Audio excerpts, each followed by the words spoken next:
Well, good afternoon. Let's try that again. Good afternoon. Good afternoon. All right, I'm going to start with a survey. I want to engage you here a little bit. Raise your hand if you, I'm trying to see where we're at. Raise your hand if you have been in practice for at least a week. Raise your hand high if you've been in practice for at least a week. Anybody? Let me see in the back. Okay, anybody been in practice at least a month? Raise your hand. A year? Raise your hand. 5 years? Raise your hand. 10 years? Anybody? 10 years? 20 years? Raise your hand. All right, 30 years or more, which is me, you, some of us, right? 36 years. 36 years this year. All right, now here's another question, really important.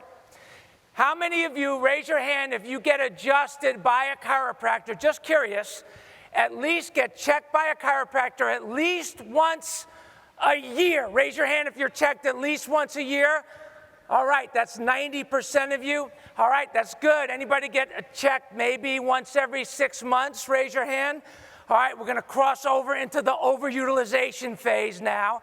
Raise your hand if you're getting adjusted or getting checked by a chiropractor at least once every 3 months. Raise your hand. Once a month, raise your hand. Once a week, raise your hand.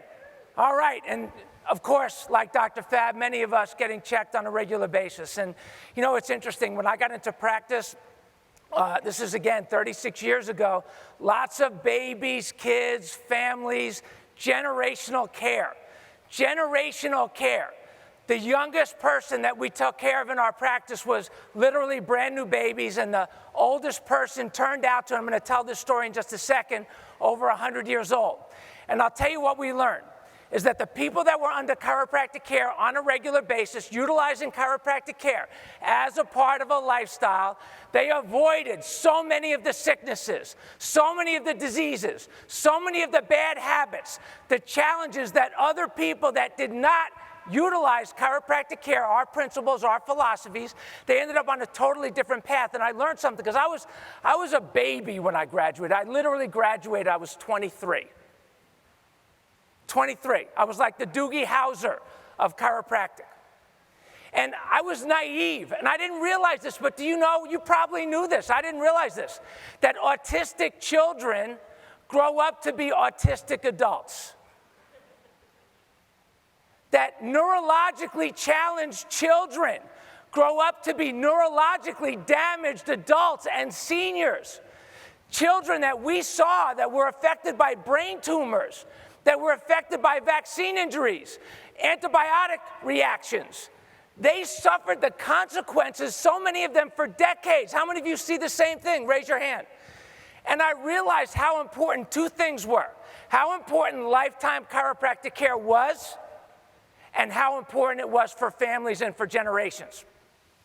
And then I had a man that changed my life forever, and I'm going to tell you the quick version of the story. If you want the long version, go to 100yearlifestyle.com. But I had a 98-year-old man walk into my office, this is 30 years ago, and he looked at me, he was crippled, broke, and alone. He had nobody with him. He could barely move, struggled to breathe, pain lines on his head. And he asked me this question that all of your people ask you in your practice. He asked me, Dr. Plasker, can you help me? Now again, I'm a kid, right? Had a lot of faith in what we were doing, but I'm thinking to myself, I have no freaking idea. I had never even seen a 98-year-old man before. I had no idea whether or not we were going to be able to help him. So I started to adjust him very gently. Wouldn't you know it, 3 months he starts to move a little faster. 6 months he's moving like a 98-year-old racehorse. A year goes by. We fell in love with this beautiful soul, beautiful person who came alive, changed my life. I'm like, kids, I know they respond. World-class athletes, took care of lots of them. I knew they responded. 98, they respond too. So I got really excited.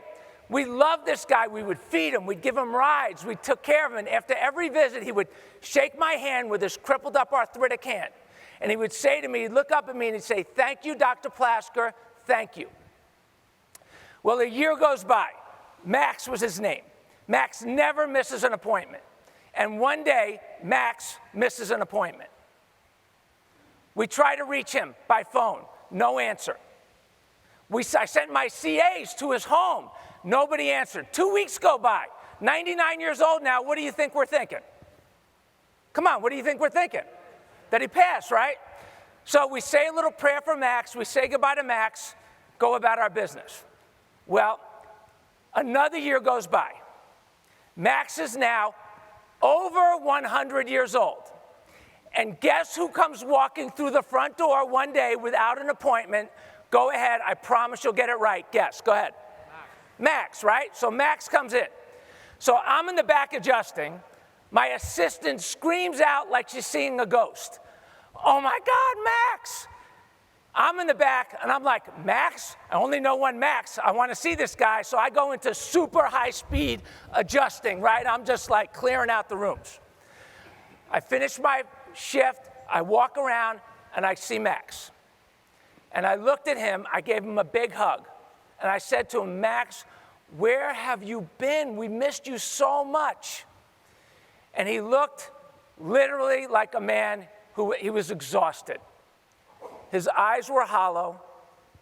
His bones were protruding out of his forehead and his face. And he looked up at me and he grabbed my hand the way he had done it so many times before. He grabbed my hand, looked up at me, and said, thank you, Dr. Plasker, thank you. And died.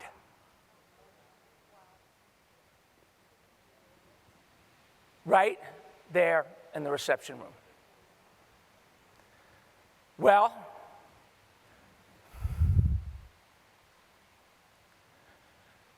that had never happened to me before.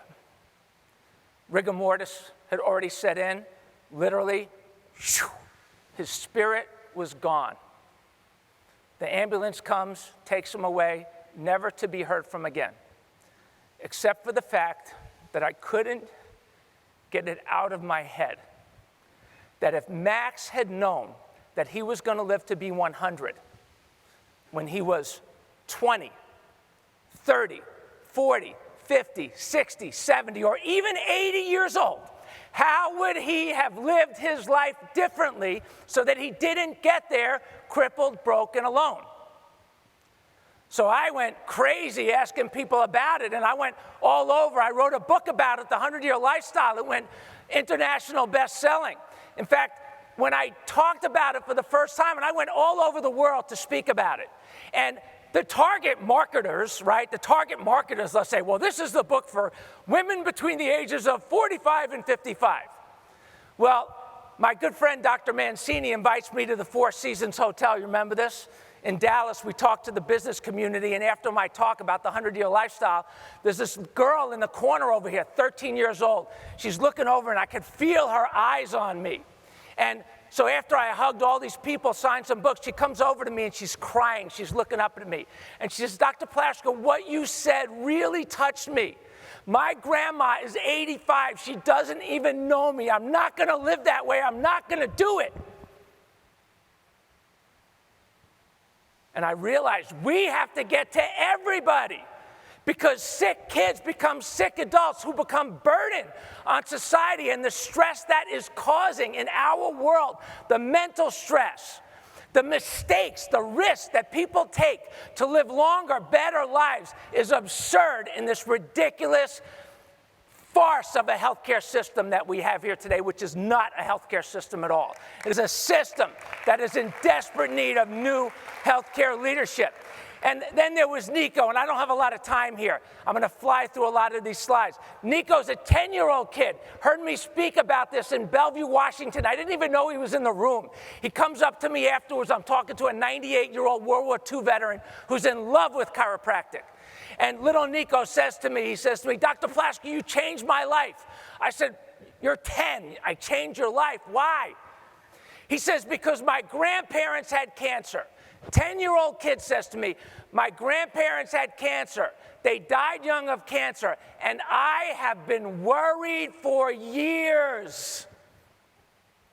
A 10-year-old kid, I have been worried for years that I was going to die from cancer too.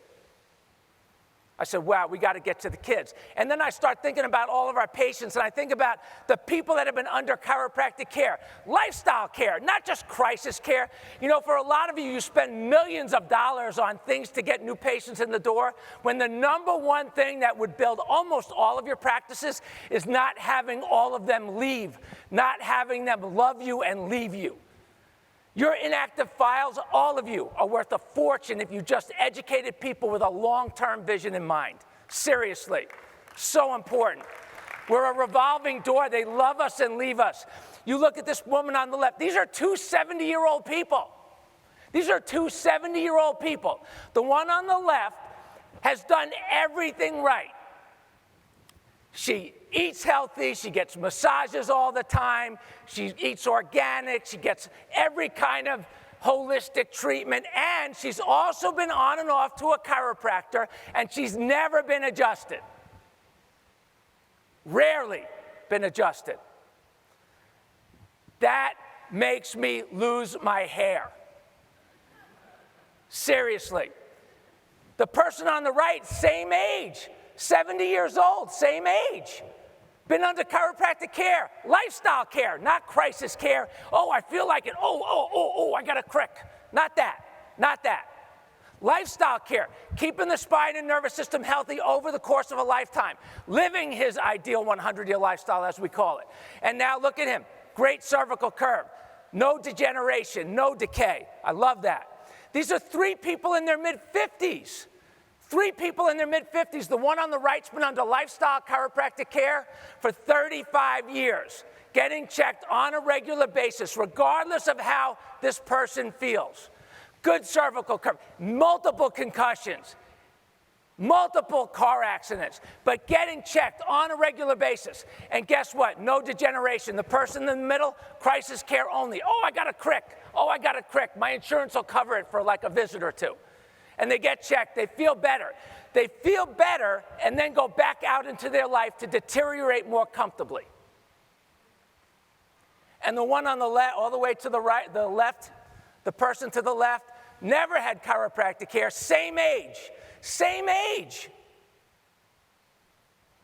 Quality of life, degeneration, arthritis has nothing to do with age. It has nothing to do with age. We tell people all the time, degenerative joint disease. I have degenerative joint disease with a smile, like it's a badge of honor. Whoa, time out. Degeneration is not a disease. Degeneration is degeneration. The opposite of degeneration is regeneration. And depending on how you take care of yourself, you will degenerate or you will regenerate. We have to think differently, my colleagues. We have to think differently. We have to think in a way that inspires people to live. These are two 40-year-old people. People are blaming age on things that have nothing to do with age. They have nothing to do with age. We have a calculation. It's an amazing calculation on 100yearlifestyle.com. It's a part of our 100-year lifestyle practice model that we teach. We have people fill out the age of their oldest grandparent and their family history. We want to get a sense of their longevity and their family history, and then their current age. These are some of the numbers.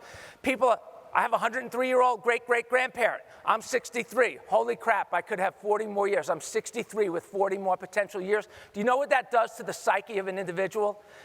They either freak out, scared out of their mind. If they're suffering, they freak out. If they're feeling good, they're excited, they're happy, and they like it, they want it. Has nothing to do with age. Here's a 104-year-old. He's 43 now. 43 with 61 more potential years based on his life expectancy and his family. Do you know how that changes people? I'm going to tell you how it changes people. It gets people to think long term. We have this quick fix, addicted society, always wanting to feel better in the moment, causing people to make high risk, bad decisions that affect their quality of life literally forever. And I can go on, and I will tomorrow in my session if you want to. I had this, this happened just the other day. This woman, 106, her great-great-grandmother lived to 106. She's 51 years old. She almost had a heart attack when she realized that she wasn't even halfway there. She's been a crisis care patient her whole life. She totally changed her life, committed to lifestyle care. So exciting. Well, I'm out of time. It is indisputable that a healthy spine and nervous system is essential for a healthy, long life. Everyone needs chiropractic. Everyone needs chiropractic, not just for crisis care, for lifestyle care. Come spend some time with me tomorrow, 3:20. We'd love to spend some time with you. Come visit our booth. Here's to this amazing panel. So honored to be part of it with all of you, to work with all of you in so many ways. And thank you all for being at FCA.